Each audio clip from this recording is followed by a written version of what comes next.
हे दुधीचा दालचा केलेला. चला आता आपण बनवूया. सुरुवात करूया आपण दालचा.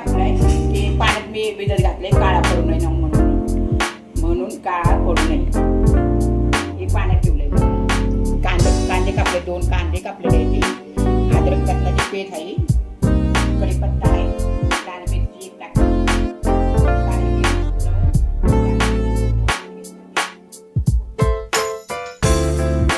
हे डाळ मी शिजवली. मुगाची डाळ मसूरची डाळ आणि मी टमाटे टाकले 2 टमाटे टाकले. डाळीचं पाणी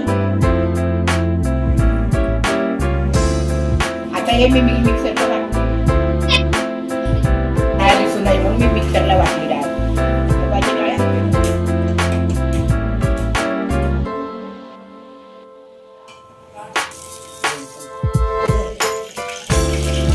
थोडासा एक तेजपत्ता टाकते. लवंग काळी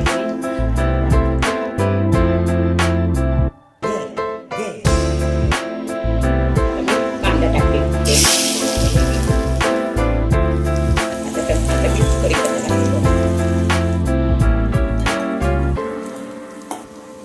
आता मी अद्रक लसणाची पेस्ट टाकते.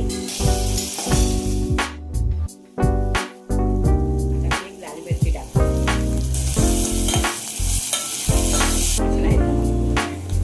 आता मी लाल तिखट मिरची टाकते. आता मी डाळीचं पाणी टाकते. जरा हे कांद्याची शिजायसाठी डाळीचं पाणी टाकते. आता ते उकळी आली ना तिकडे दुधी टाकले ते भाजी उकळलेलं जरा तेल मीठ चांगलं भाजायला पाहिजे ना. मग मी हलवते जरा.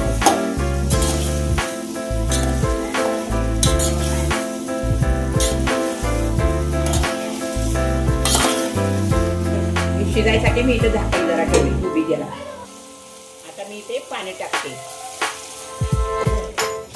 मी डाळीचं पाणी टाकून झालेलं आहे. डाळीचं पाणी आहे. जरा पाणी ओतून जरा पातळ केलेलं आहे. अशी डाळ शिजवली होती ना मुगाची आणि मसूरची ते वाटली. आता मी जरा इथे पातळ केली डाळ. जरा थोडंसं पाणी ओतून दुधी शिजल्यानंतर हे डाळीचं पाणी आम्ही त्या दुधीच्या ह्याच्यामध्ये टाकणार. हे डाळीचं पाणी आता मी दुधीमध्ये टाकणार आहे. भाजी शिजली आहे. मी आता आहे ना डाळीचं पाणी टाकणार आहे त्या भाजीमध्ये. आणि अजून जरा दोन उकळी आल्या ना जरा थोडंसं मीठ टाकते. जरा कोथिंबीर टाकते थोडीशी. इथे आपला आता दुधीचा दालचा बनवलेला आहे. आते जाते वीडियो को लाइक और सब्सक्राइब भी कर लें, नहीं तो मैं नाराज हूँगा रे.